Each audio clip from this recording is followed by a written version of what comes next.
están? Bienvenidos a Diana Rubalcaba, el podcast. Estamos muy contentos. Bienvenidos al episodio número 17 y se encuentra con nosotros un gran personaje muy conocido ya en la rama de la medicina del deporte.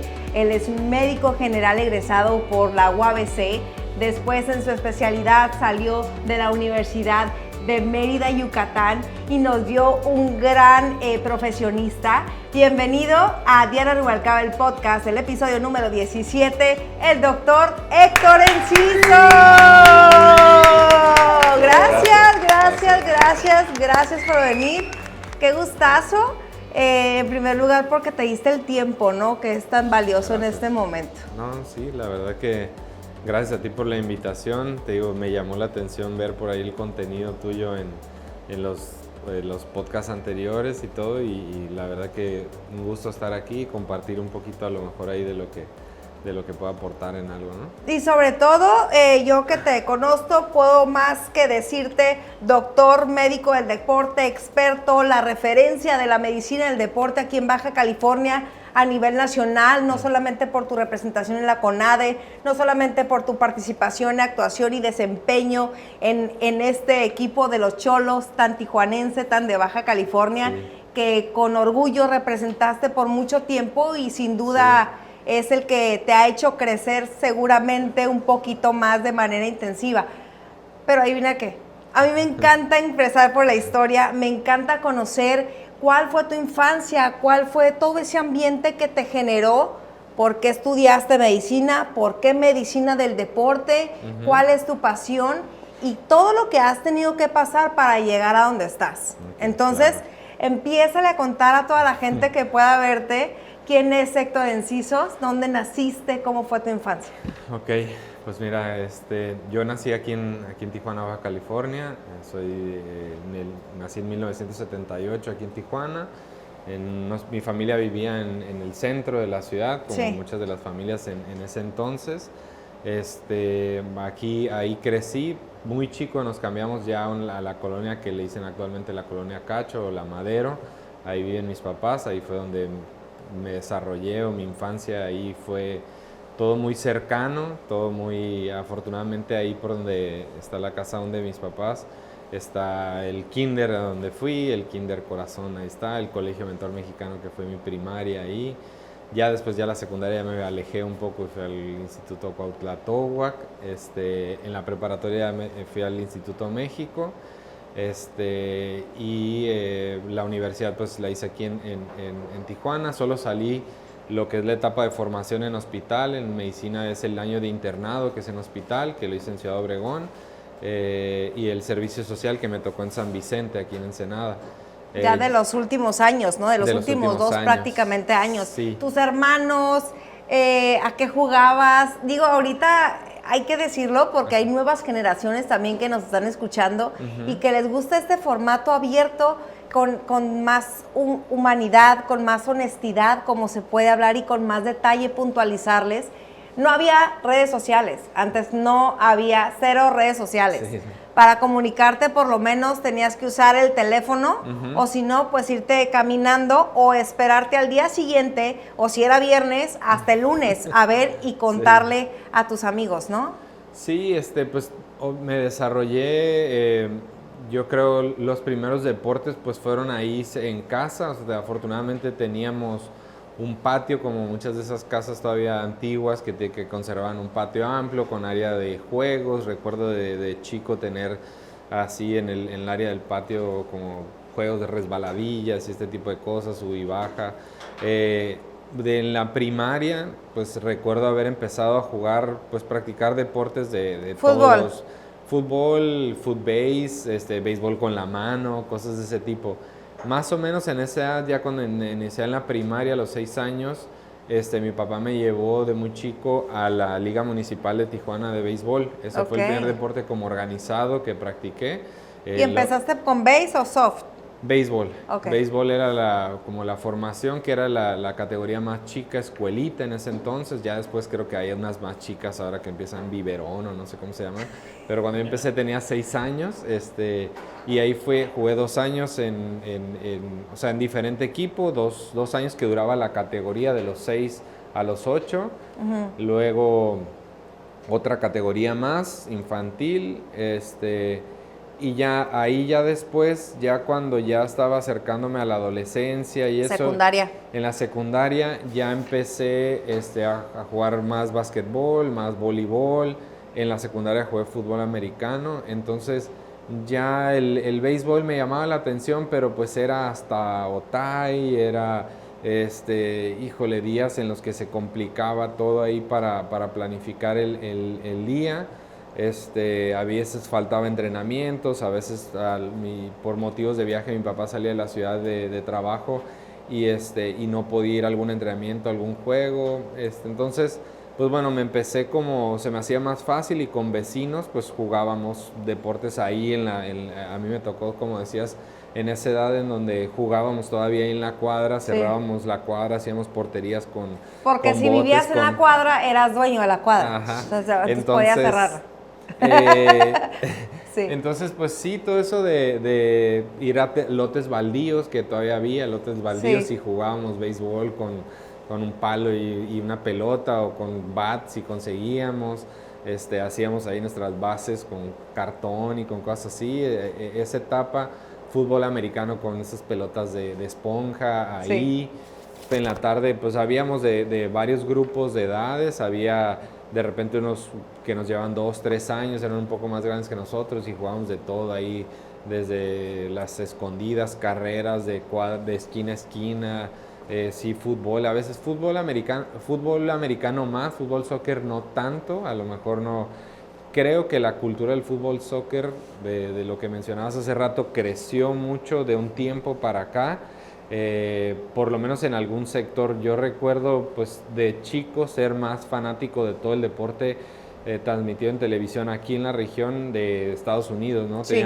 Teníamos mucha influencia de yo ver básquetbol, ver béisbol, ver fútbol americano, sí.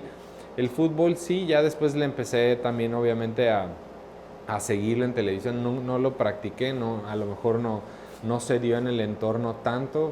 En las escuelas, me acuerdo en la secundaria teníamos equipo de básquet que jugaba como en ligas competitivas, el equipo de fútbol americano, el equipo de voleibol que jugué aquí cuando era el auditorio, la cancha anexa aquí cerca de voleibol aquí, pero equipo de fútbol soccer, por ejemplo, nunca se organizó. En la prepa, en el Instituto de México también.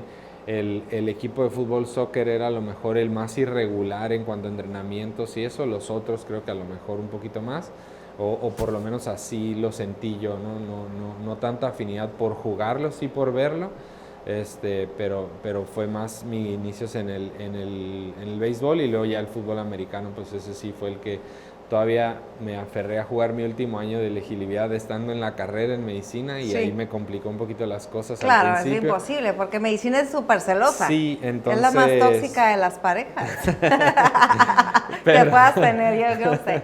Dice. Sí, la verdad sí te requiere mucho tiempo, y pues yo pensé, ¿no? que iba a ser, no fácil, pero pues que iba a poder ser algo que iba a poder... Estaba en una etapa... ¿Y por qué tomé la decisión también un poquito? Porque era la etapa medicina antes, en la UABC tenía una etapa que le llamaban semestre cero. Sí. Era un ingreso inicialmente y llevaba solamente 3 materias, y de ahí se hacía un recorte, éramos como 200 alumnos de ingreso ese semestre cero, y después en un semestre entraban 50, sí, ya a la facultad. A primer semestre. Por tanta demanda, ¿no? Por tanta demanda. Sí. Entonces, se dividían, porque independientemente de que todo mundo tenía muy buen promedio, pues, ajá, tenían que estar obligados a hacer eso. Sí, porque la verdad se quedaban fuera muy buenos alumnos que tenían buen historial académico desde entonces. Obvio, el primer filtro era el examen de ingreso a la UABC, que era el examen de ingreso como a cualquier otra carrera. Y ya estando en esa, entrabas a ese semestre cero, que era todavía un filtro más, donde llevabas 3 materias básicas, ibas prácticamente de 7 a 10 de la mañana, el resto del día estaba libre. Entonces, por eso fue que elegí seguir pues yendo al gimnasio y jugando la temporada de fútbol americano, que era entrenar prácticamente todas las tardes, ¿no? Sí. Y bueno, pues siempre fue uno de mis deportes que más como pasión me El generó, americano. el fútbol americano, sí. Pero pues también ya no era opción, ¿no? Algunos amigos todavía ahí buscaban opciones de irse becados a estudiar fuera, hubo tryouts para ir a la UDLA, para ir al TEC de Monterrey desde esos entonces, pero pues cuando te preguntaban o me preguntaban a mí, ¿qué carrera quieres? Medicina, ¿no? Pues Cero que no, puedes entrar. no es No vamos a compatible. invertir en ti. No, por ejemplo, en Monterrey No es compatible. no es compatible porque normalmente donde entrenaba el equipo y donde era todo, que era un campus diferente a donde está medicina, ni siquiera estaba donde mismo, ¿no? Me dijeron no es opción y la UDLA tampoco lo tenía. Ya seguir en la universidad no, o sea, la primera aprendí, o sea, todavía se podía jugar a nivel universitario, pero ya en medicina ya desde la primera experiencia que tuve, que era ese semestre cero, ya sabía que no era opción poderlo hacer, ¿no? Los horarios y cosas de ese tipo simple y sencillamente no te lo No es permiten. como que yo soy defensa, ¿qué eras? ¿Ofensiva o defensiva? Jugaba las dos. Las dos. No, entonces no, porque te iba a decir, mientras un cuarto ya ponías a la defensa y te ibas a anatomía y luego te regresabas. No. Sí, no, estaba complicado. De plano no era factible. No. Pero sin embargo, más del ambiente familiar, ¿qué es lo que influyó en ti para estudiar medicina? ¿Qué hacían tus papás? ¿Qué le agarraste a cada uno para esta formación? Pues digo, yo creo que un poco de la, así como del antecedente, yo creo haberme apegado un poco a mi abuela materna. Ella era una persona como muy servicial, muy que ayudaba a toda la gente que podía, que tenía buen trato, que tenía... Entonces yo cuando me desarrollé en mi infancia ahí con ella, me gustaba esa parte en la que pues iba a algún lado y me decían, ay, salúdame mucho a tu abuelita Nelly, salúdamela mucho, ay, tan linda que es, ay, esto...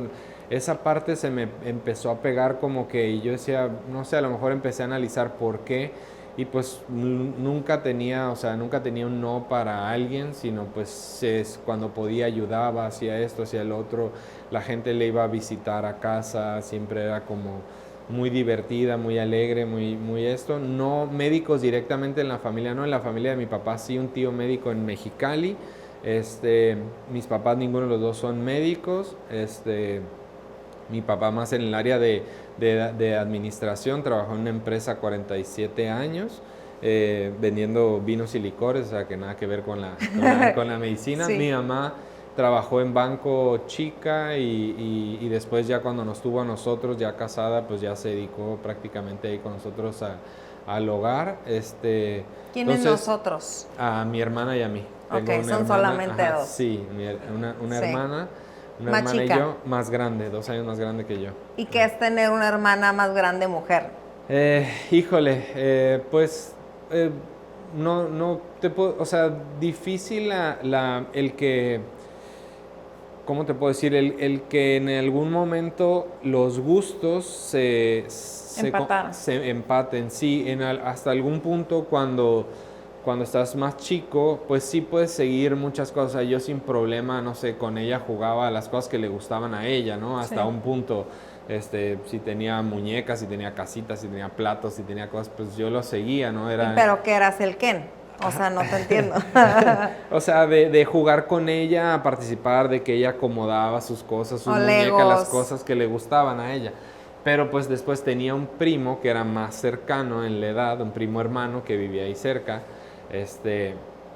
Y entonces pues con él obviamente había más conexión porque pues eran más el gusto por los monitos, por los deportes, por esto, por lo más rudo de los quemados. Ajá, por lo más rudo del lado de los hombres, ¿no? Por así decirlo. Y en algún punto creo que eso hizo a lo mejor un poquito difícil esa parte de no poder ser ese compañero de juego todo el tiempo con la hermana. Para algunas cosas sí, pues salir a andar en bicicleta, podíamos hacerlo juntos. Si se decidía jugar básquetbol. O sea, ¿te caía bien? Sí, claro que sí. En tu infancia te cayó bien. Sí. siempre al ser más grande también pues era como que el ejemplo en la responsabilidad, en la escuela, en la esto, o sea, yo también tenía esa parte de que ella era el ejemplo, siempre ha sido muy destacada en lo escolar, sus calificaciones, no sé si si sacó 9 en su en todo su historial académico, o sea, pero sí, pues tenía esa exigencia de ella, era muy dedicada. Pero ella misma. Sí, ella era muy dedicada en todo o sea, sus libretas eran las que eran ejemplo para el resto, era la que daba asesorías, era la que iban a que les explicara a otros compañeros. Y tú no tanto, pero sin llegar a niño problema. No, ajá, pero obviamente me distraía mucho la actividad física, el deporte, o sea, y para es que mí, aparte los hombres como que se distraen con cualquier cosa. Yo creo que también...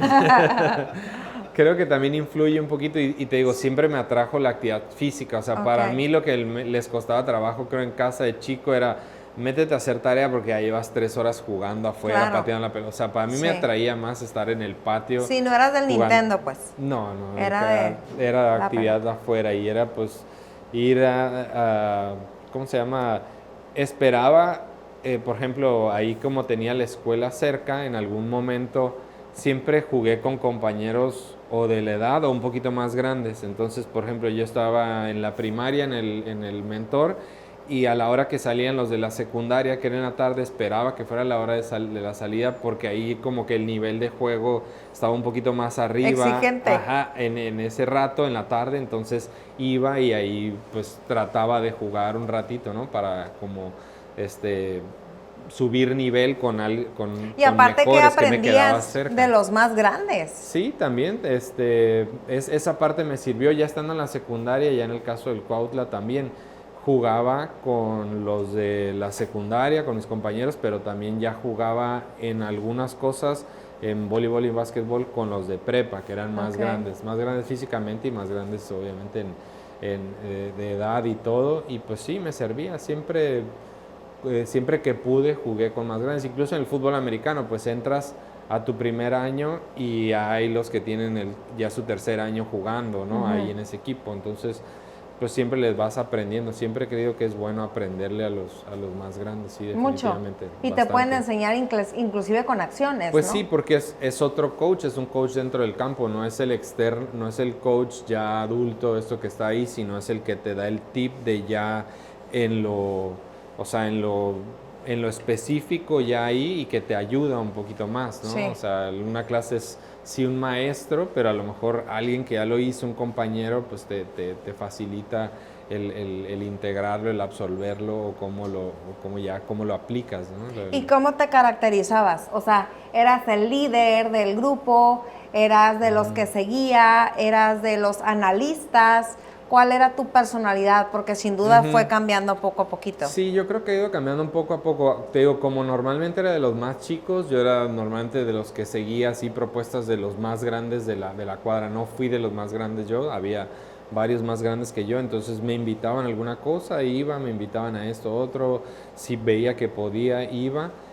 Ya después, a lo mejor sí se cambiaron los papeles y ya en la parte de yo ahora cuando me sentía con la madurez, o con la posibilidad de traer o invitar a alguien más chico, lo hacía, ¿no? Pero normalmente creo que en un principio fui así, me guiaba por lo de los grandes. ¿Y el alcohol, las fiestas, las desveladas, se te dio?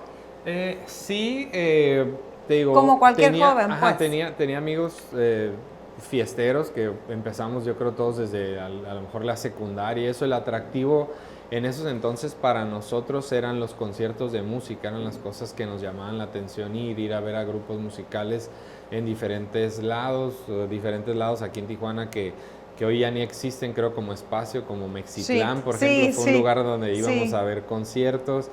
Cuando era el toreo aquí, el toreo de Tijuana, que está acá en la Gabilondo, ahí en el estacionamiento hubo conciertos. Cuando las ferias eran en el estacionamiento del hipódromo, de la parte esta de ahí, las ferias de Tijuana, ahí a conciertos cuando se podía y algunos conciertos en San Diego, porque pues se presentaban también grupos muy interesantes de algunos que nos gustaban a nosotros en esa época y y siempre que se podía ir a eso era como que el atractivo.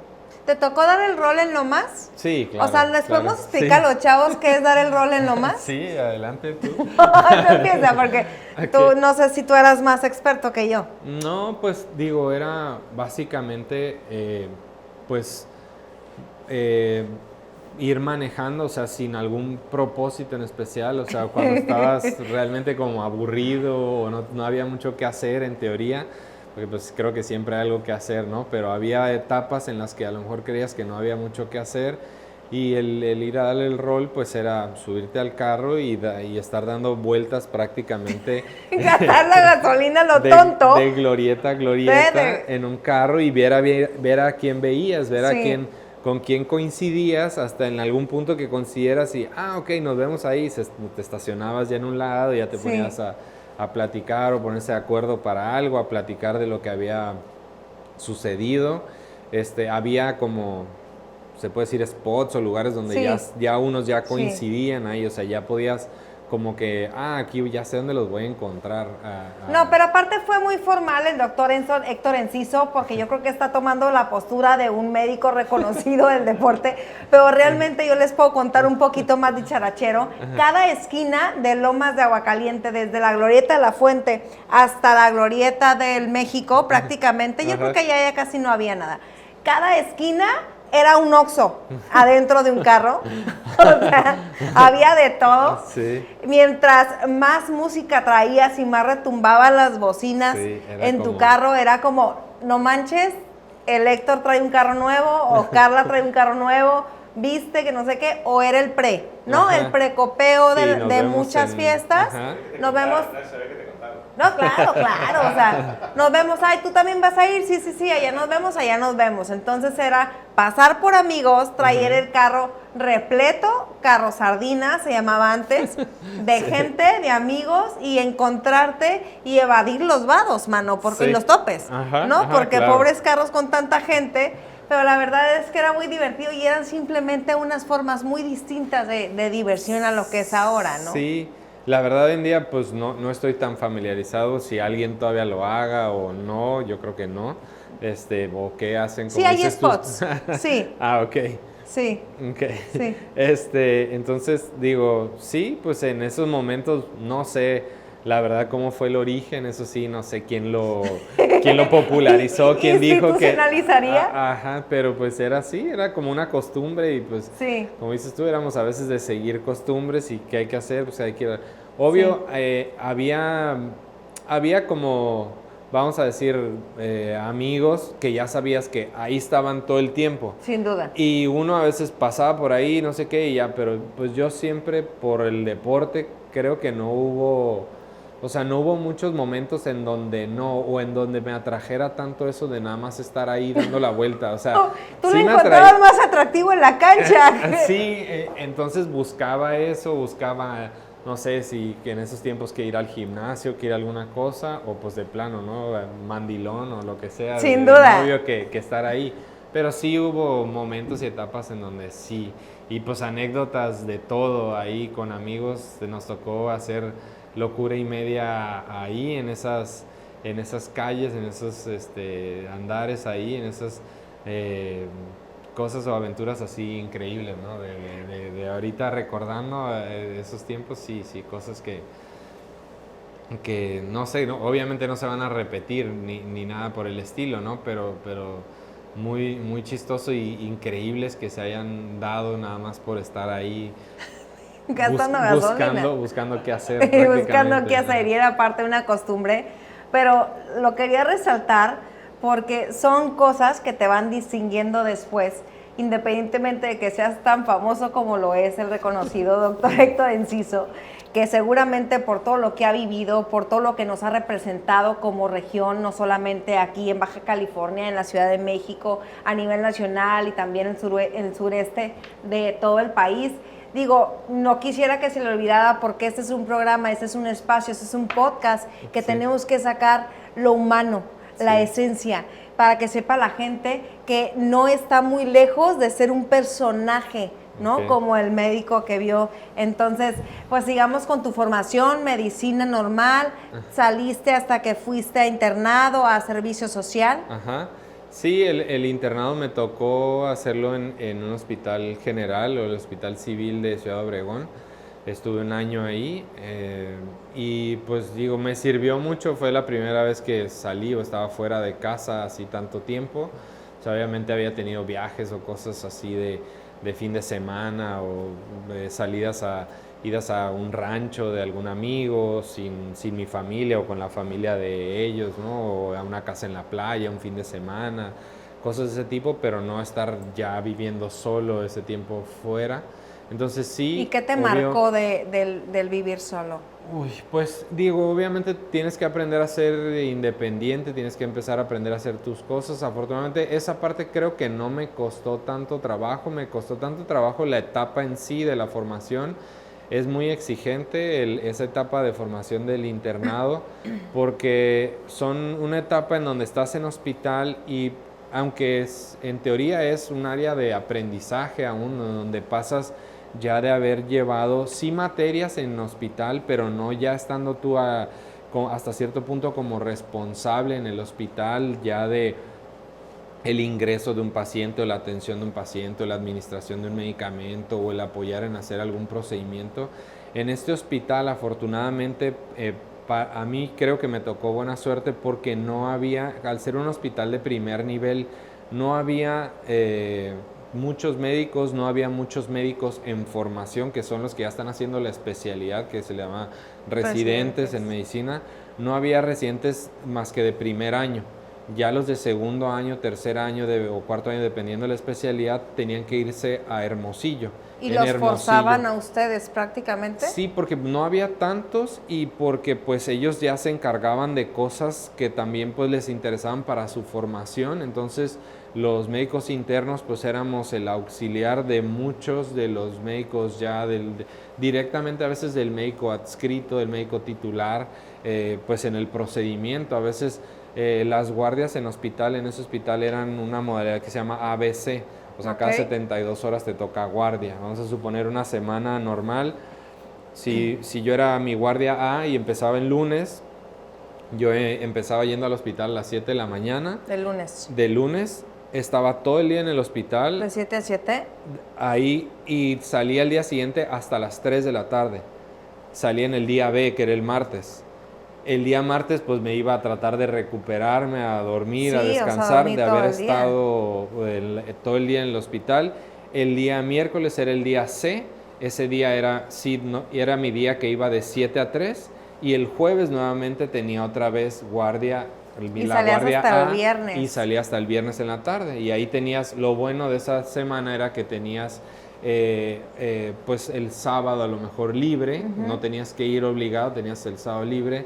Y luego ya el domingo sí, estabas el domingo y salías hasta el lunes ahora y así iba cambiando tu rol. Es que Di mencionó, la medicina es la que más te exige una vocación, porque en momentos tan difíciles y de tanto estrés, obvio desistes si tu vocación no es tan fuerte. Sí, si la vocación no es tan fuerte o si de plano o no tienes como el sistema de soporte, la gente que te ayude, los compañeros que te echen la mano, el mismo ambiente que te haga de, hey, ya te vi que estás flaqueando, ya te vi que esto, ya te vi que estás...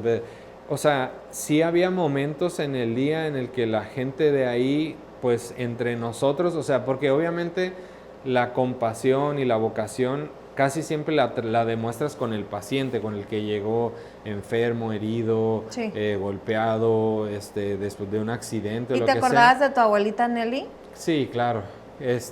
Sí, pues, de la generosidad que tú veías de chiquito, tenías oportunidad digo, yo creo hasta hoy en día, así cuando gente que me pregunta eso, yo creo que es la que más ha marcado un poquito o en la que más yo siento que se refleja mi personalidad o que la personalidad de ella se refleja en mí en cuanto a cómo manejaba las cosas o cómo le gustaba manejar las cosas, incluso con ciertas cosas, así como detallitos no griten tanto porque se va a enterar el vecino de lo que está pasando, Sí, no no, esto, o sea, ¿cómo hay que crees? respetar, oye, se oyen tus gritos hasta allá.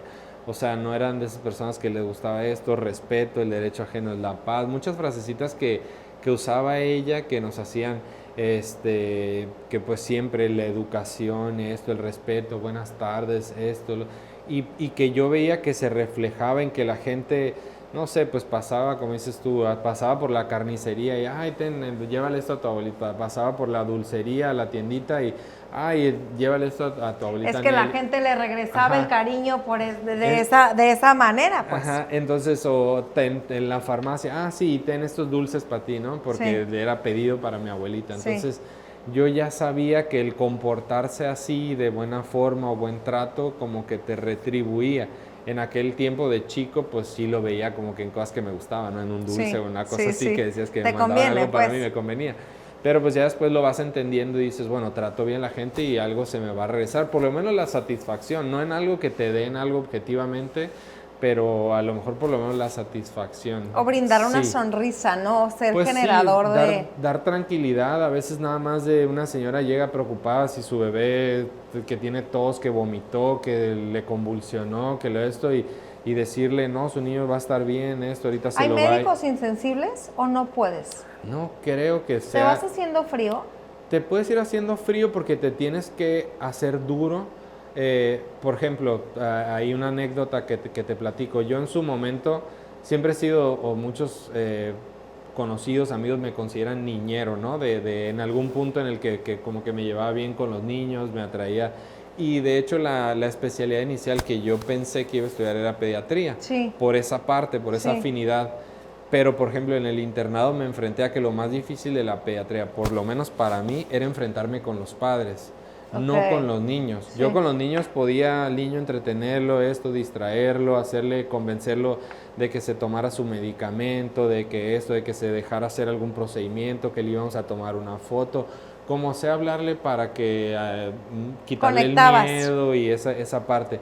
Pero después, a la hora de la entrevista con los papás, era para mí hasta cierto, oiga señora, ¿y cuánto tenía el niño así? No, pues como 3 semanas, no, pues como un mes, no, es que ya otra... Y tu es que ya señor, lo había váyase de llevado. aquí. Y esa parte fue lo que me hizo desistir. Ahí fue cuando me llevaba a casa esos problemas y te digo, esa es la parte difícil y uno de los casos que más me ha marcado como médico también me sucedió ahí y fue un niño. Te lo platico ahí también aprovechando. ¿En antes de internado? en el internado. Ok. Porque habían familias que trabajaban en lo que era el relleno sanitario o donde era la recolección de basura, ¿no? Sí.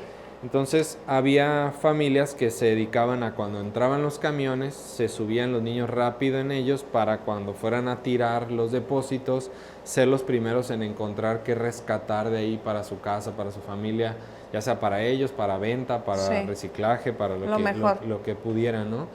Entonces hubo un caso que nos tocó en el internado en que uno de estos niños, quiero acordarme exactamente, creo que aproximadamente 8 años, 9 años, cuando ingresa el camión al relleno sanitario, se trata de agarrar de la parte de atrás donde normalmente van los trabajadores que recolectan la basura, pero se resbaló y se resbaló hacia la llanta trasera del No. camión.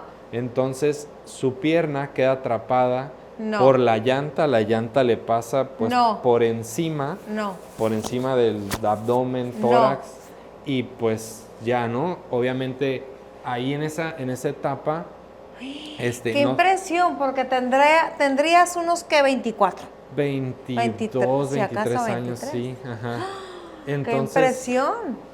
pues obviamente no es un caso que lo avisan. Yo estaba creo rotando en el área de cirugía en ese entonces. Normalmente cuando era el cambio de turno, si los trabajan de 7 a 2 y el otro turno hacían entrega de turno entre 2 y 3 y el otro turno, no sé, de 3 a 8 y luego ya el de la noche de 8 a 8, de 8 a 7, algo así. Normalmente el médico de cirugía bajaba al área de urgencias para ver qué ameritaba ingresar a quirófano, Ok. qué había pendientes, si había una apendicitis, a un paciente que necesitaba una colecistectomía, alguno que había tenido había tenido una herida por arma punzocortante, una puñalada o algo así, y ocupaba cirugía como para determinar quiénes eran los primeros en subir o qué procedimientos había pendientes de hacer ahí en urgencias.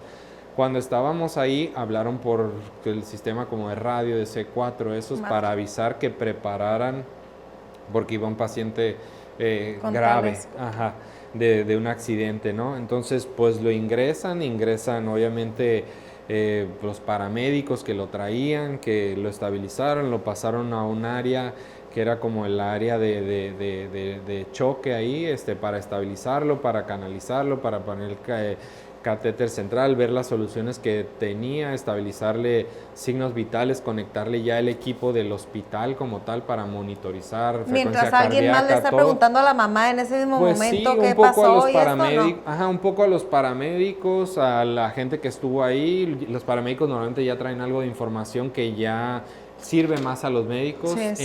Obviamente ya a la hora del ingreso como tal, pues sí, dentro de el historial, pues se trata de describir lo más específico de cómo fue el accidente como tal. Pero te digo, sí, pues se estabiliza y dice, no, pues rápidamente a quirófano, ¿no? Entonces, como fue aparte en ese, que te digo, cambio de turno, le tocó tanto a los que estaban en la mañana y a los de la tarde, y por la gravedad, pues varios se quedaron como para tratar de ayudar, ¿no? Entonces fueron cosas así, a lo mejor te digo, las digo en desorden o como me acuerdo, pero por ejemplo, el traumatólogo, ¿no? Pues tómenle placas porque la pierna, el fémur, se ve como que probablemente traiga una fractura, ¿no? Entonces toman radiografía con una radiografía portátil en quirófano, ven si está fracturado, hay que ponerle un fijador externo, ¿no? Luego de repente empiezan a valorar y ven que tiene sangrado por ahí en área inguinal, genital, tratan de poner una sonda, se dan cuenta que había una fractura en el aparato urinario, entonces pues tiene que entrar el urólogo a hacer un procedimiento específico. Y lo bueno que estaban todos. Para colocar la sonda. La cirugía, ya que realizan esos dos procedimientos, entra para revisar si había... ¿Y quién decide qué es prioritario de todo lo que ocupaba el niño pues en ese momento? Ahí en el momento, pues te digo, cosas que se intentan como... Pues a ver, vamos a intentar estabilizar esto en lo que se hacen estudios, en lo que se le mandan a hacer laboratorios, en lo que se ve si se ocupa sangre, vamos a poner como que sí se le trataba de ir resolviendo una cosa a la vez. En ese entonces, pues creo que el cirujano era junto con los demás médicos los que decidían, pero te digo, en algún momento éramos tantos que pues y tú dime que ya hacías más que pasar los instrumentos.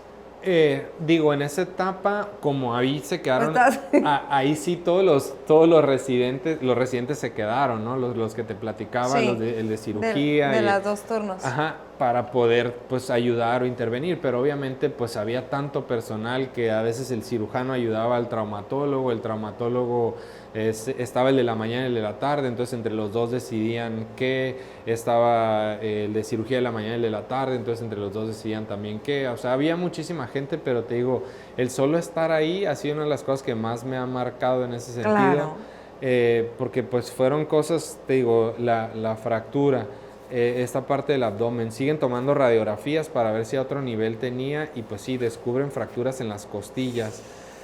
Descubren la fractura de fémur, la herida en área inguinal y aparato urinario. De ahí empiezan a suturar porque a la hora de que la llanta aplastó, pues les separó toda la piel, todo el tejido del área inguinal, de la pierna hacia área genital, ¿no? Entonces el cirujano plástico empezó pues a hacer la ingle. De la ingle hacia abajo. Okay. Entonces el cirujano plástico empezó a reparar todo lo que fue la piel. Y a la hora de llegar al área pues del esfínter y eso, se dan cuenta que no tenía esfínter, lo había perdido. Entonces, pues obviamente ahí entra una nueva cirugía, porque los de cirugía ya habían entrado, habían revisado que no había sangrado abdominal, pero entonces pues el cirujano plástico les dice no hay esfínter, entonces tienen que colocar una bolsa de colostomía para que pueda obrar por la bolsa de colostomía, porque el esfínter ese no se podía utilizar, iba a estar reconstruido. Entonces una segunda cirugía de los de cirugía en la que le colocan la bolsa de colostomía, en lo que se dan cuenta de las fracturas, le pasaban sangre, esto y lo otro, pues lo estabilizaban, lo tuvimos un rato ahí y después como era caso de que era pues era intervenía el municipio y eso ahí, y creo que se iban a hacer cargo de los gastos porque pues la familia era conocida y todo ahí, lo deciden trasladar ahí mismo en la ciudad de Obregón, pero a un hospital privado, porque el hospital solo tenía una terapia intermedia, como éramos de primer nivel, el hospital general no tenía una terapia intensiva como tal grande. Sí. Entonces, para poderlo estabilizarlo, deciden trasladar a un hospital privado. Uno de los doctores que trabajaba ahí en medicina interna, afortunadamente era el mismo que lo iba a ver, el intensivista, era el que lo estabilizaron, estuvo un par de semanas y nos lo regresan ya estable, pues ya obviamente consciente, todo ya el niño diferente, pero pues se viene una etapa larga porque era la recuperación, la consolidación de las fracturas, todavía venía con los fijadores externos, unos fierros que te colocan por fuera de la piel para estabilizar la fractura del fémur, la sonda todavía la traía porque pues la fractura de la uretra todavía no consolidaba, pues todavía venía con las bolsas de colostomía, todavía venía ya con las fracturas, las costillas relativamente estables, tuvo un largo periodo de... lo que fueron las heridas de donde se suturó y eso requerían aseo, lavado, el área por estar... ¿Pero las condiciones de su propia casa lo permitían o todavía estamos hablando sin ir a su casa? Todavía sin ir a su casa. Con pasó de estar ahí, pasó a un hospital privado y regresó al hospital todavía.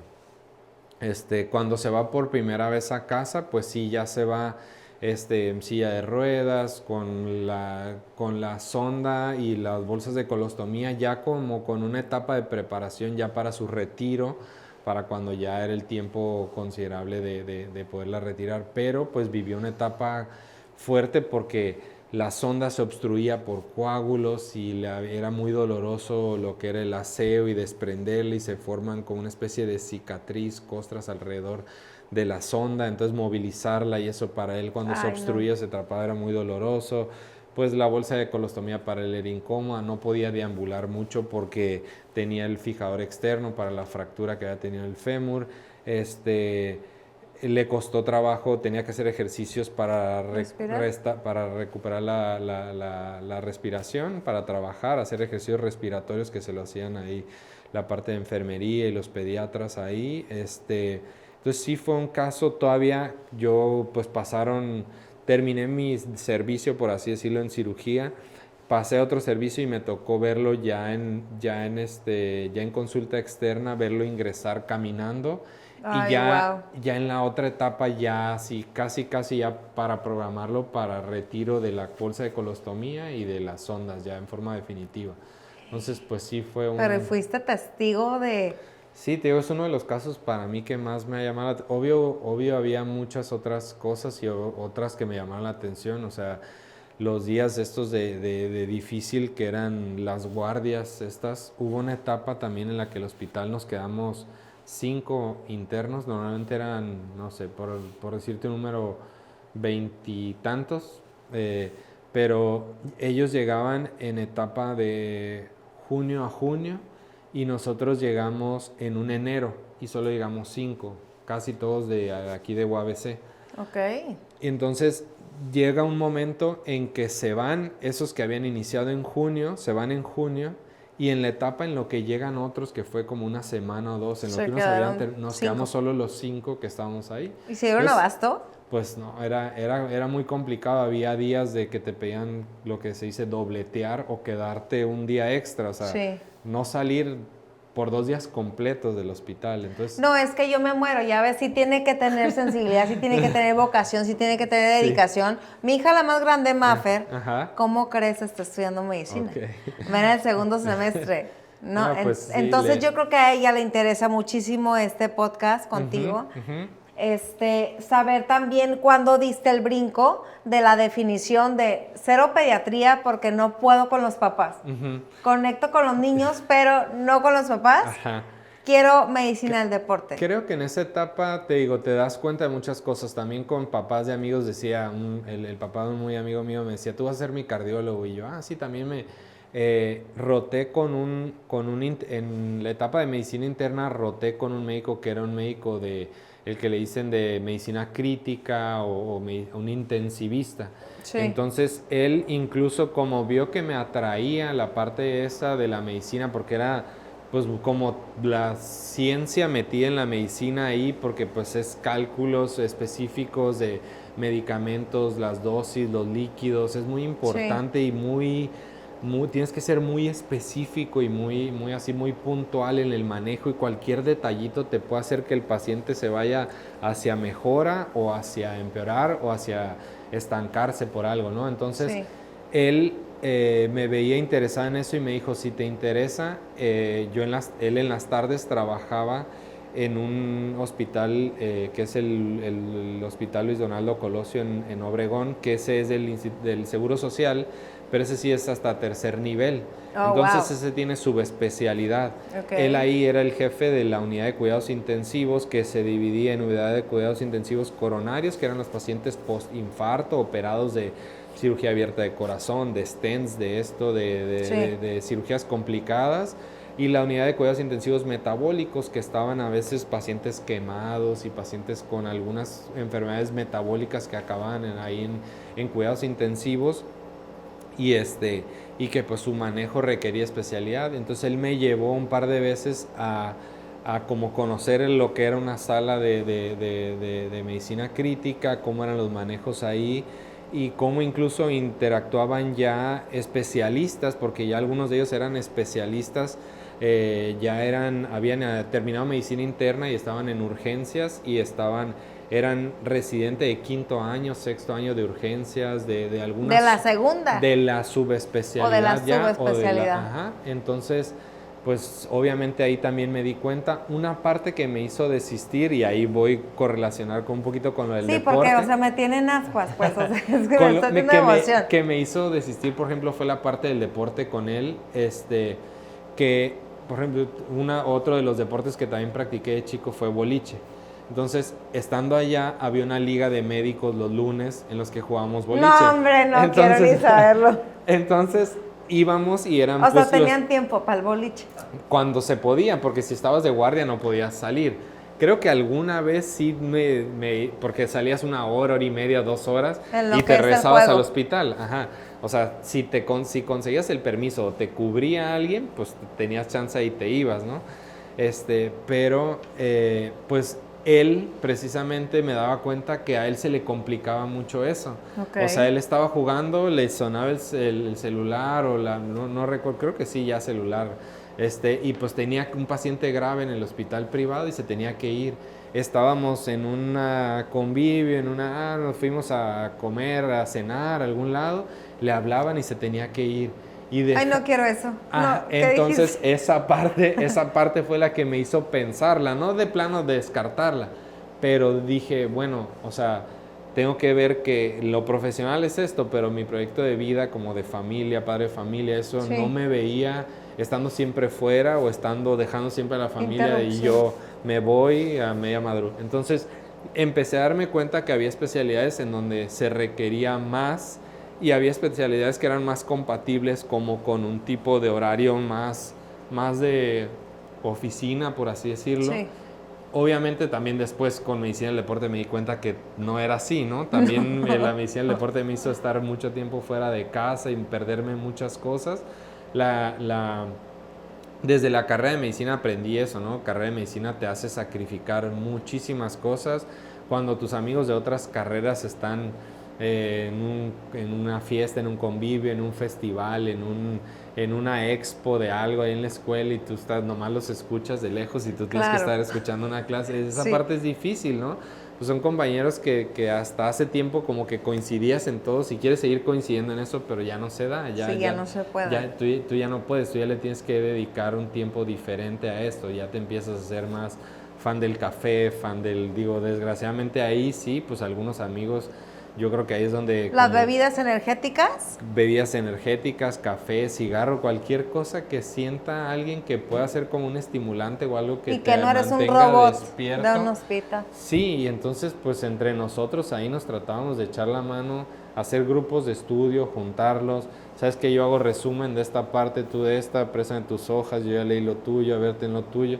Porque cuando tú tratabas de ver libros de este grueso, hacer resumen, estarlo cargando aquí o estar todo el día así con el libro, o sea, simple y sencillamente eso es incómodo en medicina, cargar un libro de este vuelo y tenerlo aquí en los brazos y estar queriéndolo leer o en No, y aparte humanamente, de la forma tan intensiva que tienen que estudiar, era imposible si no hacen esas dinámicas con... Sí, a mí también una cosa, desgraciadamente, que me cuesta trabajo, que me distrae mucho y me he dado cuenta, me distrae mucho los ruidos. Necesito para estudiar o para eso mi espacio. Hoy en día lo trato de aislar porque pues no se puede hoy en día conseguir espacio así, cero ruido, ¿no? Si te vas a un café o algo, pues lo tratas de combinar con, pones unos audífonos o pones algo que te aísle un poquito el ruido para no tener tantas distracciones. Yo sí era como muy distraído, algunos amigos se ponían pues ya por el aburrimiento, por tanto tiempo, a contar chistes, a reírse, algo, y a mí nos vamos a fumar un cigarrito aquí, y están jajaja, jiji. Entonces ese tiempo yo no lo aprovechaba y me frustraba esa parte, Claro. ¿no?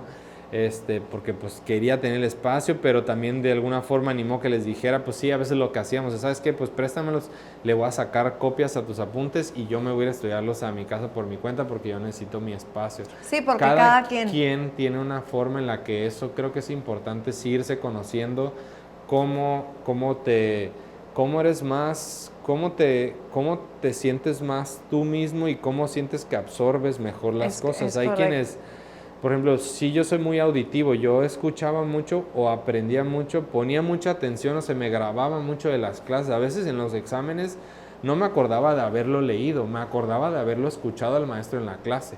Okay. Que podía la clase haber sido hace 2 semanas o 3 semanas o algo así, pero se me queda más lo auditivo. Sí. Ahorita los audiolibros y esas cosas me facilitan, Lo o máximo. videos, escuchar al ponente hablar, eso me facilita a mí más pero que ver las imágenes. Pero tú descubriste que eras auditivo. Sí, lo vas descubriendo con el tiempo y vas descubriendo que necesitas tu espacio porque las otras cosas te distraen. O sea, hoy en día, por ejemplo, con los hijos me doy cuenta, ¿no? O sea, hoy no puedo dejarlos de escuchar y concentrarme como yo irme y estoy en mi libro, en mi lectura perdida y no escucharlos, ¿no? O sea, los escucho y los ves. Y los ves brincar, ¿no? Pasar y no, porque ya tiene 3 hijos el doctor. Sí.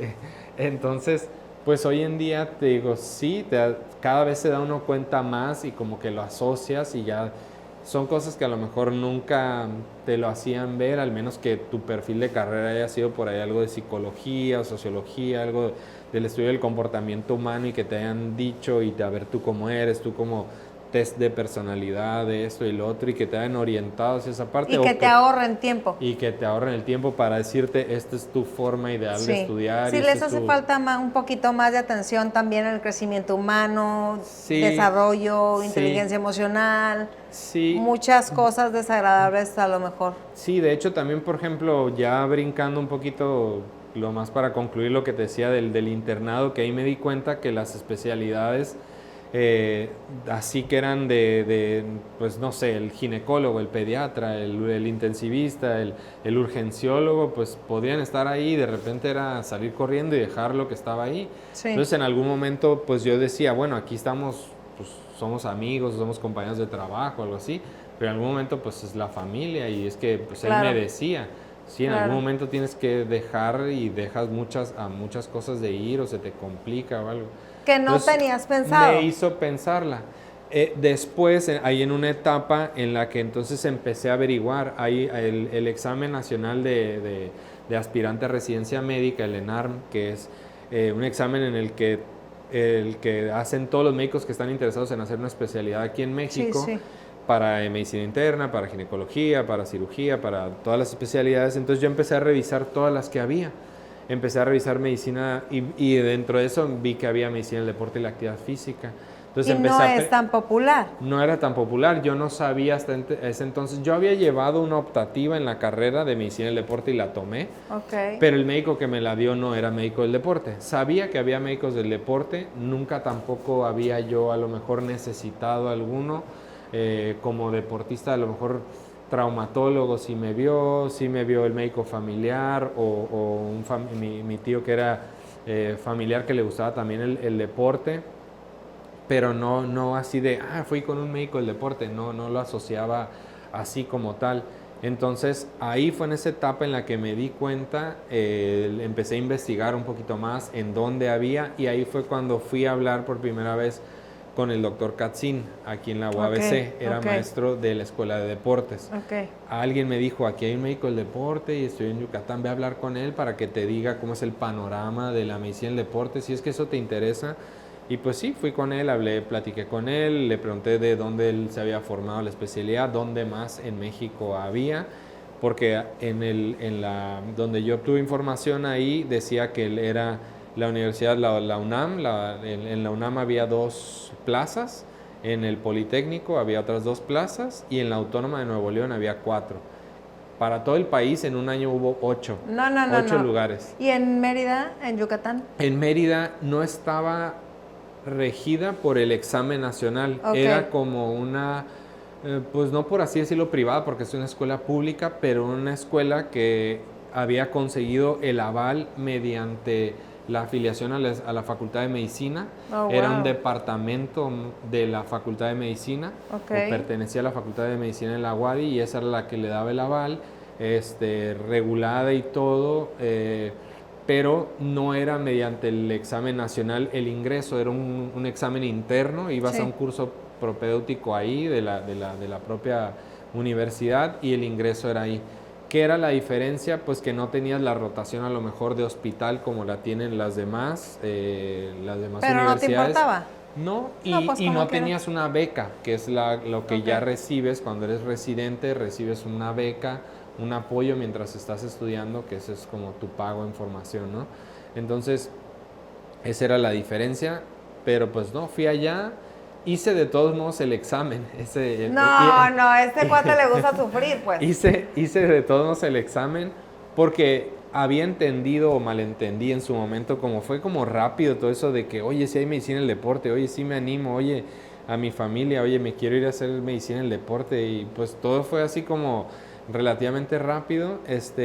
Hice de todos modos, ya me había inscrito al examen, me inscribí hasta cierto punto yo creo que mal, porque puse como opción la Universidad Autónoma de Yucatán, o sea, el sistema me lo permitió, yo lo escribí como que ahí iba a ingresar, aunque no había lugares asignados para esa universidad. O sea, como quien dice, hice el examen de OQUIS o eso creo.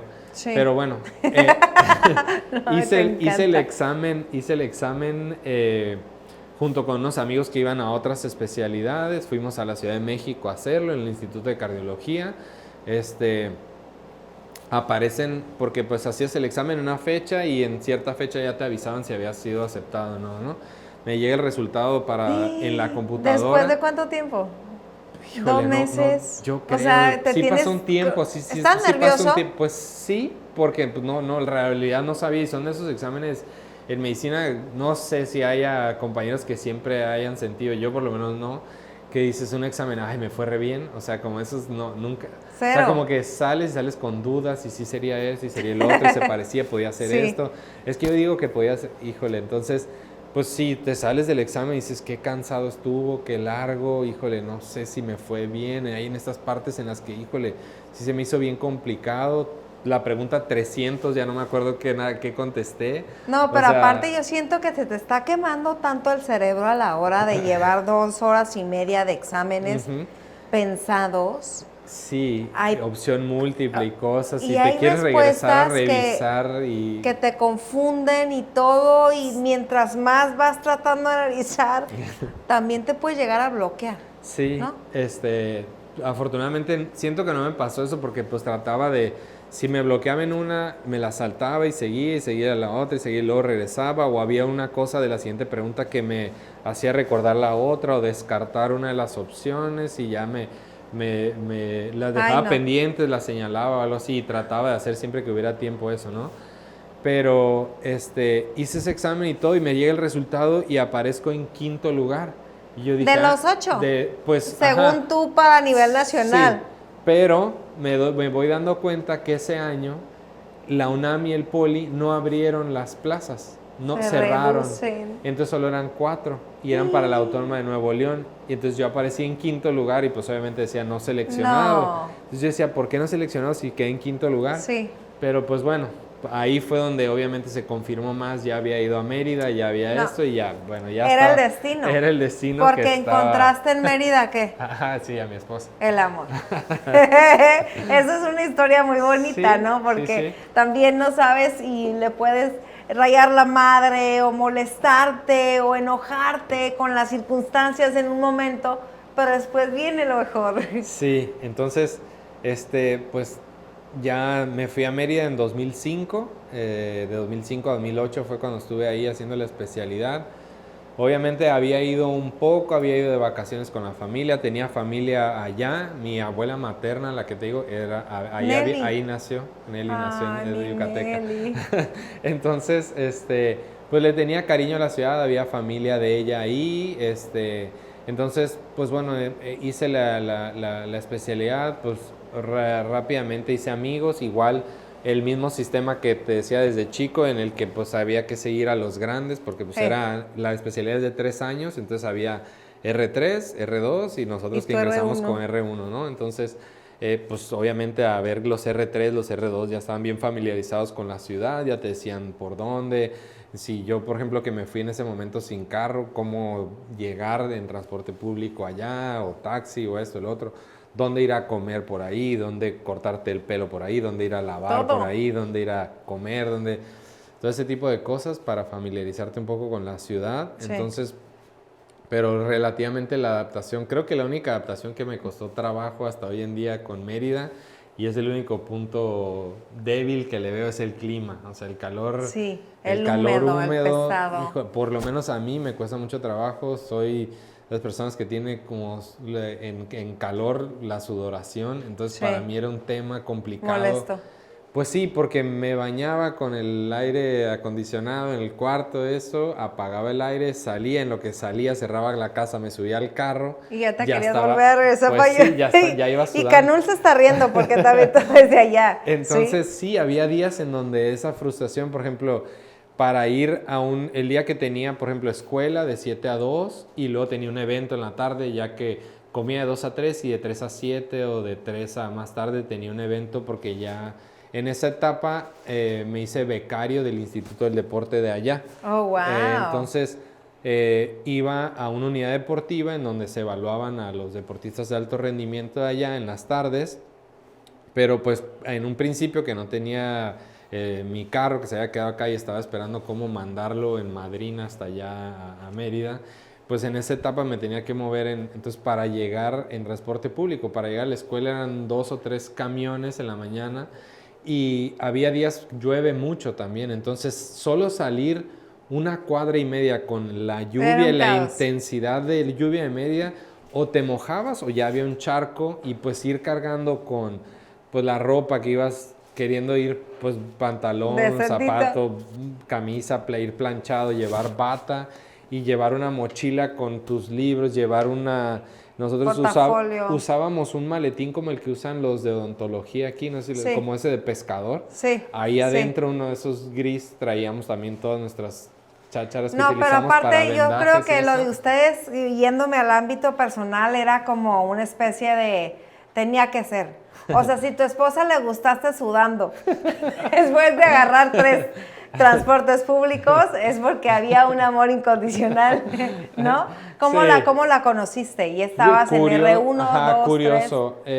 Ahí en ese tiempo te digo que era becario para ¿el instituto? Para el Instituto del Deporte del Estado y la universidad, el que era el director entonces de la especialidad y era director médico del Instituto del Deporte también, me asigna a ella así como para que la supervisara personalmente, porque ella era una deportista de alto rendimiento en gimnasia rítmica seleccionada estatal y nacional ahí en Yucatán y se había lastimado haciendo un campamento en Bulgaria o no sé dónde estaban. Sí. Y tenían 15 años, pero hacía un deporte muy exigente, la gimnasia rítmica. Sí. Entonces, pues inicialmente me tocó supervisar algo de la parte de rehabilitación, como ver los ejercicios que se le ponían. Dime por favor que le decías, sigues muy mal para estar más tiempo con ella. No, fíjate O que en la esa estabas etapa... diagnosticando y tú, No, fíjate que en esa chiquitita, etapa... que no entiendo.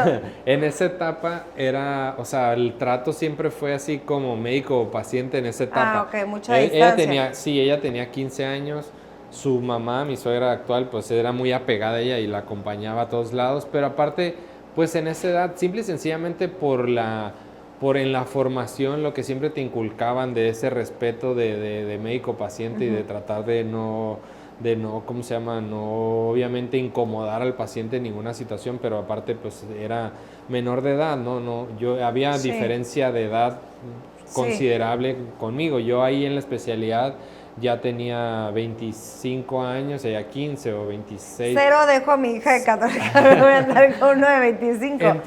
Entonces te digo, ahí en esa etapa no, ahí nos conocimos, ella la operan en Alemania.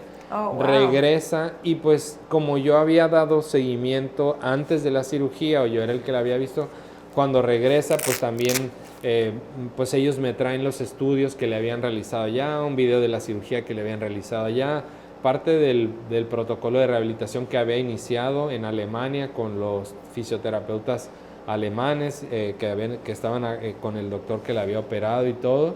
Sí. Entonces continúo dando seguimiento a ella esta parte, pero a la vez pues la formación me hacía ver no nomás de gimnasia rítmica, tenía que ver todos los deportes, veía tiro con arco, tiro deportivo, handball, patinaje, ciclismo, triatlón, pentatlón, todos los deportes. Afortunadamente me tocó verlos ahí, eran las Olimpiadas Nacionales en ese tiempo, que ahora creo que cambiaron de nombre, pero pues fueron, Yucatán o Mérida fue sede varias veces de por lo menos todos los torneos regionales, estatales, ahí eran. Entonces pues me tocó conocer a muchos deportistas, muchos deportes en ese entonces, y a ella la dejo de ver cuando yo termino mi formación en 2008. Ahí hablo nuevamente con el doctor Katzin para preguntarle, o bueno, un poquito antes él había hablado conmigo y ya él estaba trabajando en Xolos. Él había entrado a trabajar, pero era maestro en la escuela de deportes, estaba haciendo una maestría y estaba por empezar un doctorado. Entonces para él los tiempos eran muy complicados, sí. Y en el fútbol ya empezaba pues a exigirte más tiempo. Entonces él me dijo, ¿qué vas a hacer cuando acabes? Pues voy a esperar a que ¿qué vas a... Yo terminaba la muñeca tenga 25. Yo terminaba en marzo mi especialidad. Y del 2008. Del 2008. Okay. Ahí terminé como de clases formales del programa académico, terminaba en marzo. Pero pues el doctor me dijo, te doy hasta junio para que estés aquí, avanza todo lo que puedas de la tesis, marzo, abril, mayo, junio, y en junio ya te necesito acá para que me estés cubriendo como Xolos. Médico del deporte de campo, y él iba a quedar como médico, pues como el médico titular y el médico responsable, el que iba a hacer toda la parte administrativa que él ya conocía bastante, y yo iba a estar como en el campo, que era lo que más exigente era para él, porque pues él fácil podía estar a una llamada de distancia o en un momento más tarde, pero estar ahí en los entrenamientos, eso que es lo que se requiere y lo que se acostumbra en el fútbol, a él se le complicaba mucho, y era que yo estuviera. Por todo lo que traía. Por lo que traía y porque pues ya pues no por la práctica que había tenido allá después del Instituto del Deporte del Estado, que estuve allá 2 años, también luego me fui al área de la universidad, y en la universidad era médico para las selecciones de básquetbol, de voleibol. Y es que todas las disciplinas prácticamente. Ajá, entonces, y fútbol también viajé con ellos de Mérida a universiadas, ya también me tocó viajar a universiadas, a torneos de fútbol rápido, que también era muy popular en ese entonces, ahí. Entonces ya estaba familiarizado también con el fútbol bastante, ahí fue cuando más a lo mejor me involucré. entonces ya no se me hizo tan difícil. Me regresé aquí ya empezando a trabajar, pero sin haber concluido ya por allá la etapa de la tesis. Sí, quedó pendientita. Ya estaba en etapa final en las revisiones, pero todavía tenía que ir cada cierto tiempo cuando tenía un fin libre o algo así, me iba a Mérida ese fin de semana para recibir asesoría, hacer las correcciones finales a la tesis, e igual para presentarla pues tuve que pedir permiso de un día que hubiera un espacio, una fecha libre, un descanso o fecha FIFA, iba y yo terminé, ese mismo año en 2008 terminé la tesis, ya la presenté y ya pude concluir, ¿no?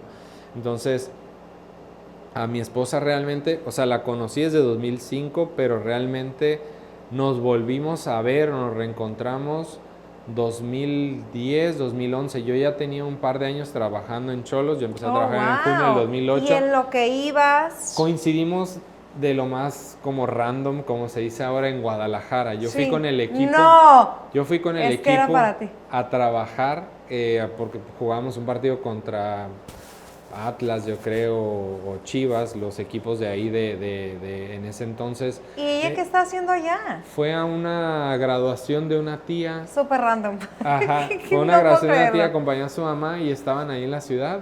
Y como que tú eres la de gimnasia rítmica. Pues habíamos mantenido el contacto de cómo sigues, porque obvio la lesión en algún momento, la lesión de ella, que fue una hernia de disco, no era una lesión pequeña, fue algo que pues ella tenía proyección en teoría a su edad para competir en Juegos Panamericanos y después estar con miras a un ciclo olímpico, que ese es el objetivo de los atletas de alto rendimiento, ¿no? Es por lo que se guían.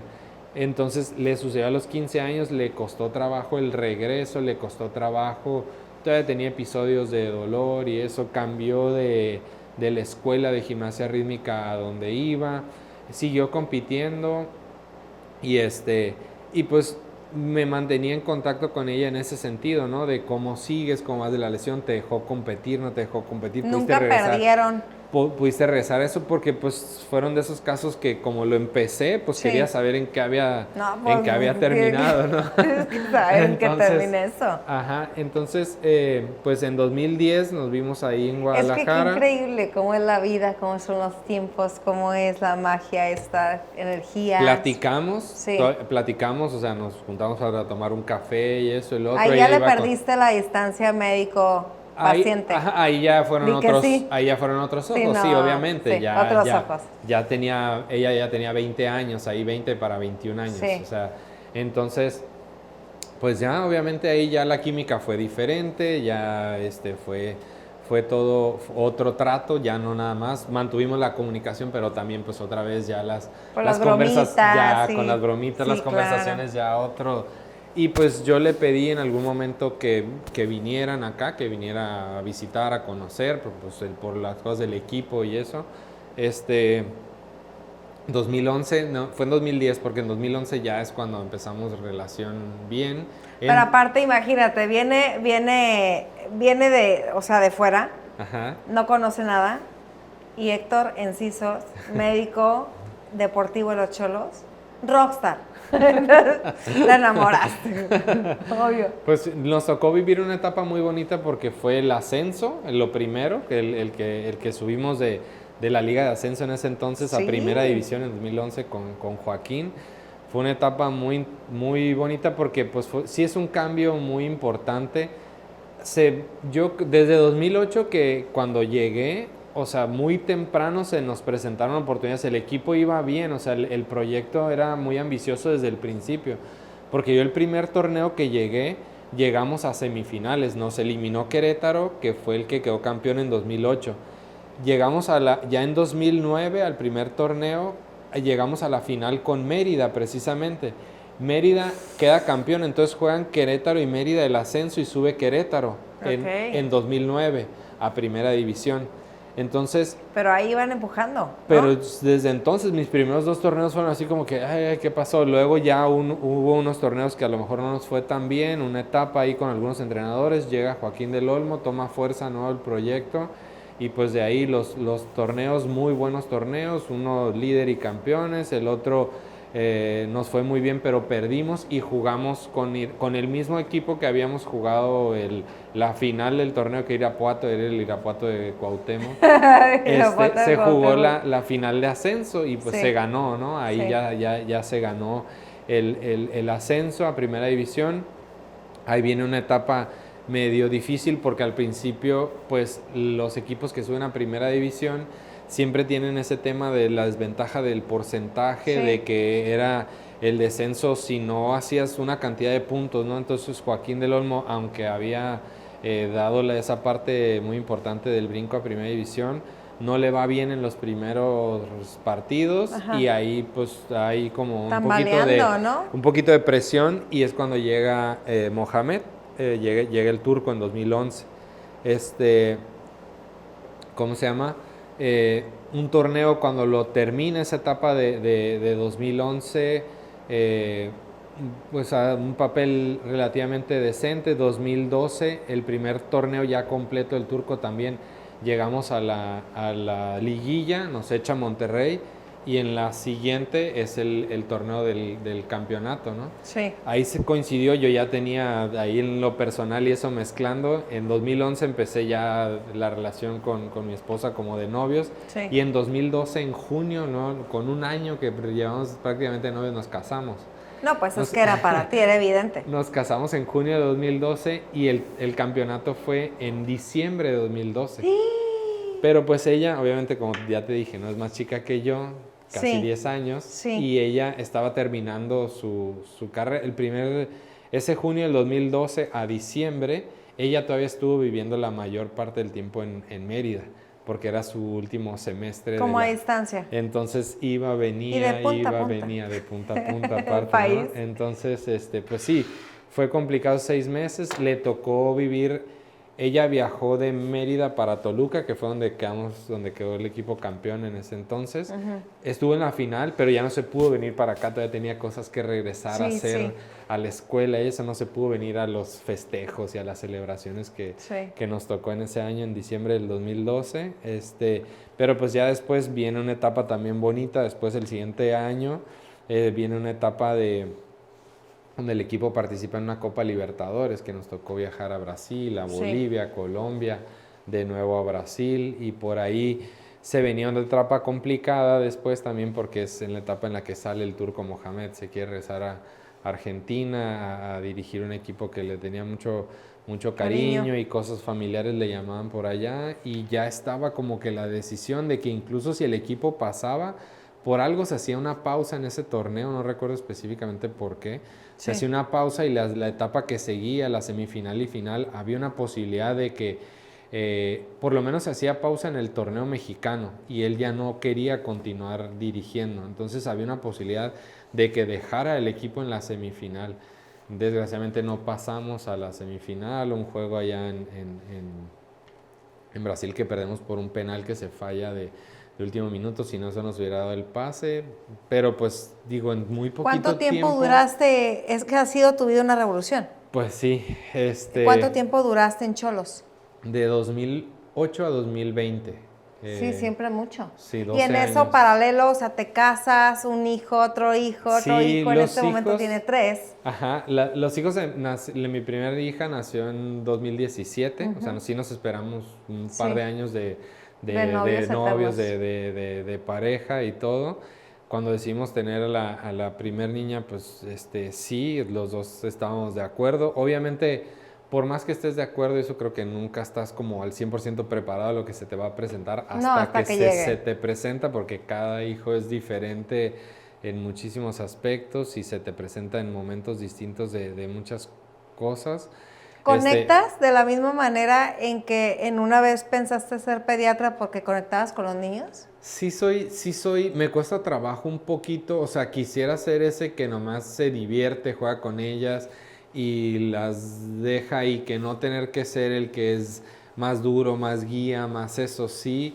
Obviamente siento también la responsabilidad de eso, o sea, no quiero tampoco por ser demasiado permitivo malcriar y solo juego y nada de reglas y nada de disciplina y nada de labores, porque creo que eso a largo plazo les puede traer consecuencias en su vida pues escolar, profesional más adelante en sus relaciones personales o eso, no me gustaría que el día de mañana le falten al respeto a un compañero, un maestro, a un familiar. Por alguna omisión tuya. Sí, ¿no? entonces Como quiera. trato de combinar esa parte de sí juego, de sí esa conexión, de sí el otro y sí, pues creo, no sé, lo dice, ¿no? Mi esposa lo dice, las niñas tienen más apego con el papá, mis dos primeras, Sí, no. mis dos niñas son mujeres, o sea, las dos hijas. la que tiene 5 y la que tiene 3, entonces pues sí. Pero aparte seguiditos. Relativamente apegados. 2017 nace Luciana, 2019 Luisa y en 2022 nació Héctor, el junior. Entonces, Sí. pues ese está peque todavía, entonces las desveladas y todo eso las venimos arrastrando No. de 5 años a la fecha, Sí. como que por una, No han y luego descansado. sí. No han descansado. Sí, la verdad que sí, lo platicábamos con mi esposa que pues los pospartos ahora que sí que se han alargado y esas etapas de maternidad y eso han sido complicadas. Yo creo que eso es el cansancio, es lo que más a veces te hace el no ser tú. O sea, como que cuando estás cansado y cuando estás bajo tanto estrés no te comportas de la misma forma y creo que eso es lo que más claro. de repente nos hace no comportarnos y no poder todo el tiempo hacer esa conexión. Ni dar lo que mejor dices, de ti tampoco. Y te decía que la medicina del deporte, aunque yo creí en algún momento como que, pues sí, la especialidad era de 7 a 3 y yo iba de 3 a 7, pero después desde entonces había guardias, porque las Olimpiadas Nacionales había, el estatal era ahí en Mérida, pero había chicos quedándose ahí que eran de algún municipio o de otra parte de otra parte que no era en la ciudad, se quedaban a dormir en gimnasios habilitados como dormitorios en diferentes áreas y nosotros como médicos éramos los responsables de pasarles visitas, de ver que si se ofrecía algo, nosotros estar al pendiente y te podían hablar a cualquier hora, sí, porque a cualquier hora. Son niños y pues tienen las mismas necesidades que un niño que vemos hoy en día, sí. O sea, de que les duele el estómago, de que les dio una infección viral, una infección gastrointestinal, de que se estaban jugando y se cortaron, de que estaban haciendo eso y le pegaron en la cabeza, de que cualquier cosa. O sea, ya no te puedes salvar prácticamente de los imprevistos. Sí. Y entrando a trabajar en el fútbol, pues eran viajes cada 15 días y los viajes no siempre nos tocaba el mejor horario. O sea, si viajabas a las 8 de la mañana, pues era estar el día antes haciendo maleta, el día antes preparando todos los implementos para el viaje, que no se te olvidara nada para el viaje, porque ibas a estar 3 días fuera, 4 días fuera, o en las etapas estas de pretemporada, que es lo largo, a veces 15, 20 días fuera, y entonces pues no se te podía ir nada, ¿no? Tenías que ir calculando que tuvieras todo ahí, porque ibas a estar en lugares, ahí normalmente son hoteles que tienen áreas de entrenamiento, o sea, canchas de fútbol, gimnasio, cosas así, en las que haces todo ahí dentro de del mismo complejo. Algunos o muchos de ellos escogen o que tenga la playa cerca o que tenga un campo de golf para poder correr en el pasto, tener una cancha o dos de pasto natural para poder entrenar, hacer trabajos específicos. Entonces, pues ahí ya también te das cuenta, las pretemporadas, que obviamente los que hacen el trabajo físico duro son los jugadores, pero nosotros como staff pues nos tocaba preparar cosas o bajar información o estar transcribiendo, estar haciendo notas, ¿Les metías como de células madres, como dos antes? Eso no, creo que no tenía ninguna alteración, ¿no? Pues lo más común en el deporte, lo más socorrido así en el fútbol, por lo menos cuando llega en un principio, lo más que te pedían eran las vitaminas, ¿no? Y que a lo mejor en algún tiempo pues tratábamos de pues pasar como la información de, oye, ¿sabes qué? Esa vitamina a lo mejor ni te sirve tanto, te sirve mejor adquirirla de los alimentos, asegúrate que estés absorbiéndola a través de los grupos de alimenticios que a lo mejor evitas, quita esto, mete esto, complementa, porque... Es que no es tan fácil. Ajá. No es tan fácil como todo. Porque viene, o sea, normalmente vienes de una etapa sociocultural diferente. Ya cuando te integras a un equipo, a unas fuerzas básicas de eso, obviamente todas tus cosas, como que lo que te enseñaron en casa, se tiene que dejar allá. y ya te tienes que ahora pegar a lo que es acá, porque es diferente. El rendimiento que quieres dar acá. Sí, y es diferente la exigencia que tienes, tanto en horas de entrenamiento y como en la etapa de crecimiento que se empieza a dar, y si no lo haces, pues hay quienes se quedan, hay quienes desgraciadamente a mí me tocó ver deportistas que a lo mejor perdieron oportunidad de avanzar por temas de sobrepeso, de mala alimentación, de malos hábitos, por cuestiones de ese tipo. Dijiste, ¿sabes qué, Manu? O sea, tenías todo. Tenían todo el talento del mundo y se perdían por esas cosas. Costaba la disciplina, costaba eso. Era difícil desarraigar los hábitos familiares, sociales y sí, desgraciadamente hay muchos que les costó mucho trabajo por eso, ¿no?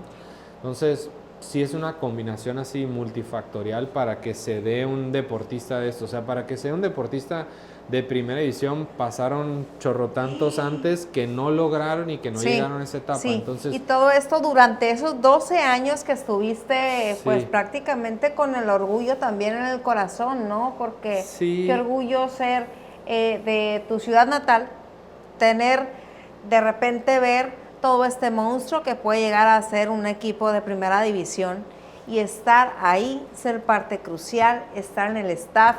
Mientras tanto también hay sacrificios porque te está yendo, tu familia está creciendo, todo en paralelo, pero bien, es lo que te ha dado, yo creo que un reconocimiento, la constancia, la disciplina también en tu desempeño profesional y la constancia y la presencia tanto con tu esposa como con tus hijos para que puedas llevar todo en armonía. Sí, claro. ¿En qué momento subes a la CONADE? Bueno, termina mi etapa en Xolos en 2020, cuando la pandemia hubo recorte de personal ahí en general en varias áreas, me tocó salir. ¿No te ardiste? Te puedo decir que en su momento sí me costó trabajo entender, porque más que nada creo que lo que más después a lo mejor lo entendí, que yo en su momento sentí que para el equipo lo di todo de mi capacidad y de mi tiempo y dedicación y todo, y nunca tuve el plan B. Malamente ese creo que fue un error mío, no tener el plan B. ¿Qué si esto el día de mañana se acaba? Que sí, o sea, yo trataba de hacer muy bien mi trabajo para que no fuera... se acabara. Pero para que no fuera por un motivo de una mala práctica, de un error, de un mal diagnóstico, un mal tratamiento. En eso me enfoqué yo. Sí.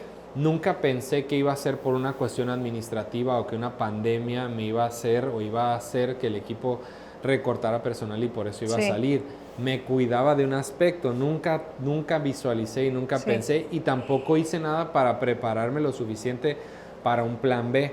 Entonces... No, o sea, te vas de Xolos, saliendo de pandemia, así casi ahogado como a todos nos tocó. Sí. Y empiezas a enfocarte a tener como un consultorio. Sí, de hecho, bueno, afortunadamente hubo oportunidades en algún momento relativamente pronto de ofertas de ir a otros equipos en el mismo fútbol, porque ahí es donde me había movido, ahí es donde había hecho relaciones, ahí es donde en ese medio me moví prácticamente en el fútbol. Si había gente que conocía o me conocía y que en su momento supo que había salido del... ¿Cómo? ¿Lo dejaron ir? Entonces, o sea, cuando aparecía una vacante o en algún lado estaban interesados en contratar un médico, pues me entrevistaron, me decían, ¿no? En algún momento hubo un puesto que me llamó mucho la atención, que ahí yo creo sí hubiera en ese momento aceptado, o me hubiera ido, aunque implicaba, lo malo pues es que implicaba irme fuera de Tijuana. Otra vez distancia. Entonces, obviamente esa parte es la que siempre frenaba, ¿no? Pero pues era un puesto y en un equipo que creo que en su organización, en su estructura estaba bien estructurado. Entonces me llamaba la atención ir a un equipo en el que sentía que obviamente tenía más tiempo establecido ya que lo que me había tocado a mí como dices, ser parte de la formación, y ahora sí que ir a ver cómo lo habían hecho en otros lados o cómo se hace en otros lados y tratar de ser parte de eso. Obviamente ya con el aprendizaje de estos años que afortunadamente tuve al estar ahí en Xolos, no solo estar en Xolos, porque era estar en Xolos, pero era estar con todo lo que involucra a Xolos, porque pues es una estructura grande toda la liga, Sí. o sea, los médicos de los otros equipos te invitan, tienes formaciones, tienes capacitaciones por medio de la liga, por medio de CONCACAF, que es la federación a la organización donde pertenece la liga, por hacer intercambios con la liga de Estados Unidos o por tener una relación cercana con equipos de Estados Unidos, convivir con gente, con médicos, con cirujanos ortopedistas en Estados Unidos. Hubo varias cosas que no nomás fue el aprendizaje de Xolos. Yo afortunadamente mi aprendizaje como fue todo porque el sistema, todo ¿no? lo que involucra, todo lo que involucra involucra. el sistema. Entonces, esa parte sí, digo, de eso sí saqué provecho, pero te digo, nunca Pero visualicé. son las conexiones naturales que Sí. te da estar en un ámbito profesional. Entonces, después pasa esto, haces Ajá. tu consultorio, ya tienes consultorio, Ya, ajá. pero es que ¿sabes qué? ¿Sabes qué es esto, verdad? Tú vas a ver qué es esto. Sí, sí, Ahí tiempo viene que fuera, time out. es time out.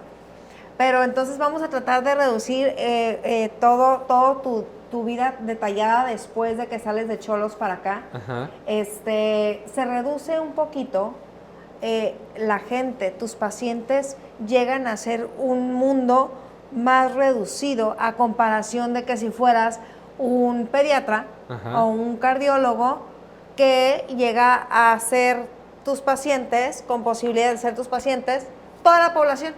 Ajá. Y tú estás en un mundo de deportistas de alto rendimiento. Sí. O que bien a todos nos pudiera pasar algo, un accidente, una torcedura para poder ir contigo, pero mi cultura no es ir con el médico del deporte.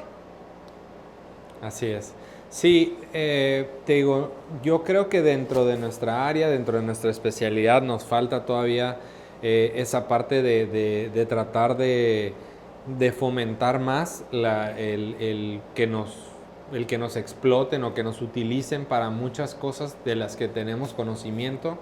Nos hace falta también más trabajo multidisciplinario, más trabajo de integral. Por ejemplo, en el equipo se trabajaba, o yo trabajaba en conjunto con el fisioterapeuta, con el masajista, con el nutriólogo, con el preparador físico, con un entrenador de acondicionamiento y fuerza.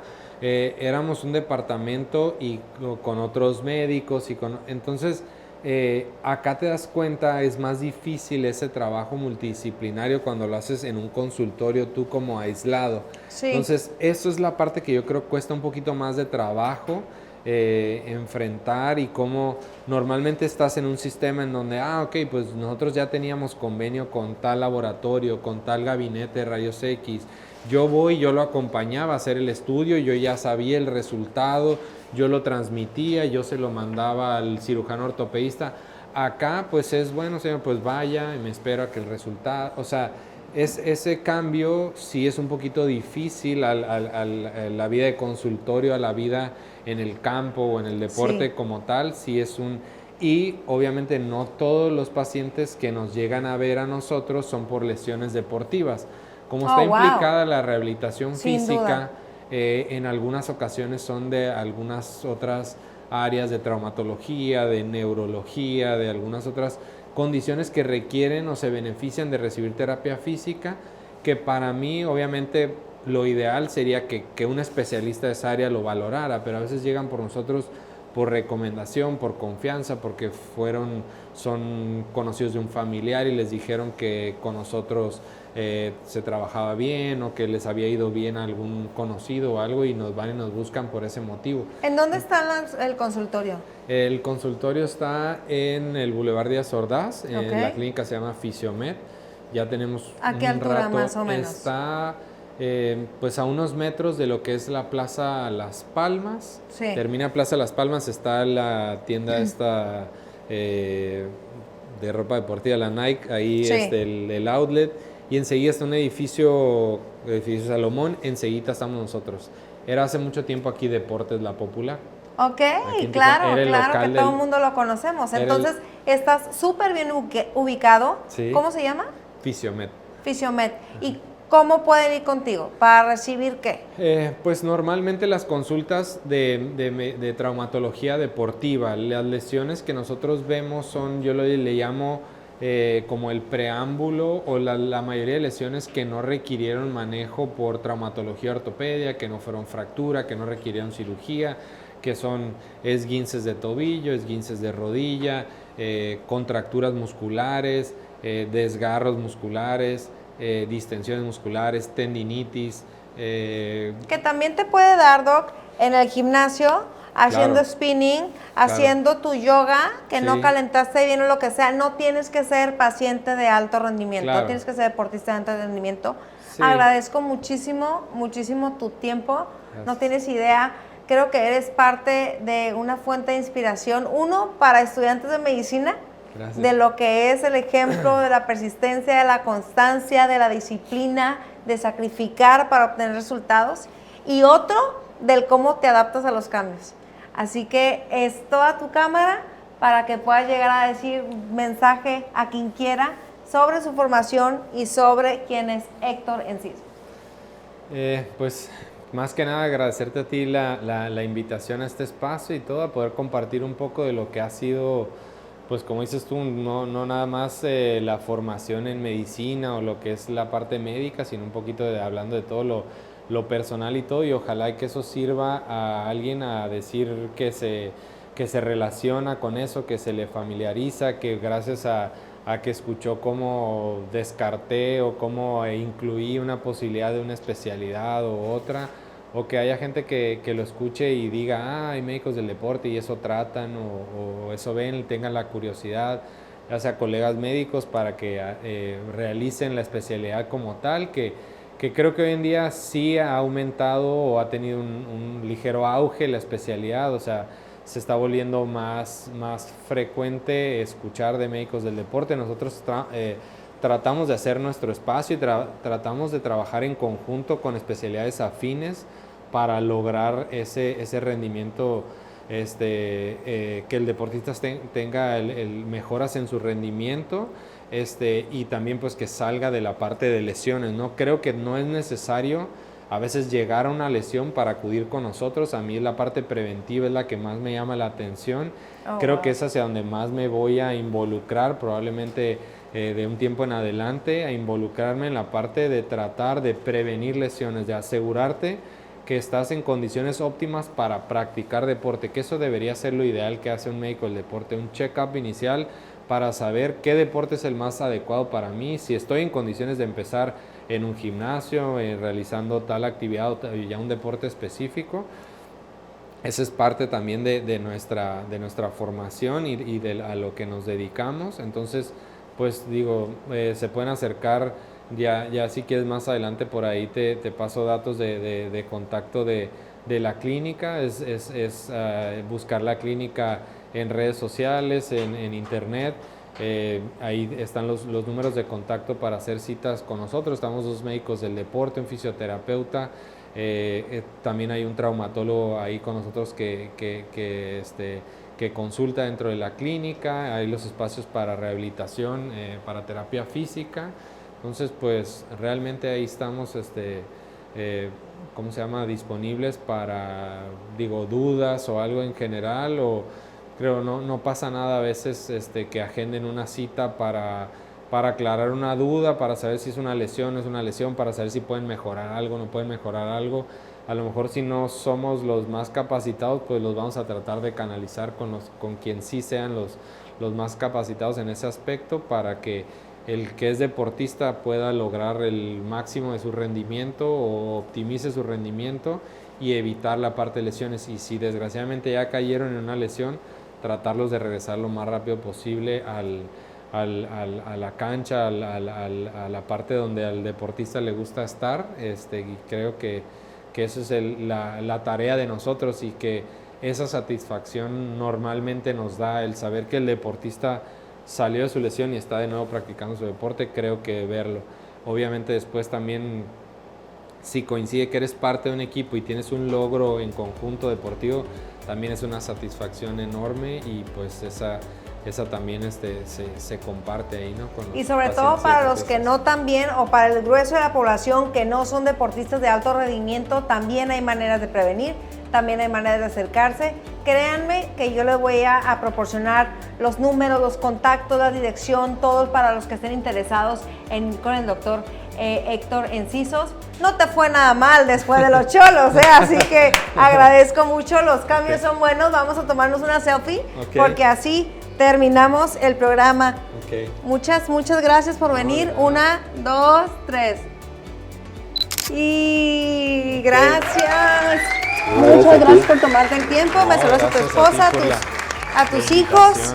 Claro Qué bueno, ¿te gustó? Sí. Se me fue rápido. Se vio. Sí. ¿Te gustó? Podríamos seguir hablando y falta Sí. tiempo. Pero...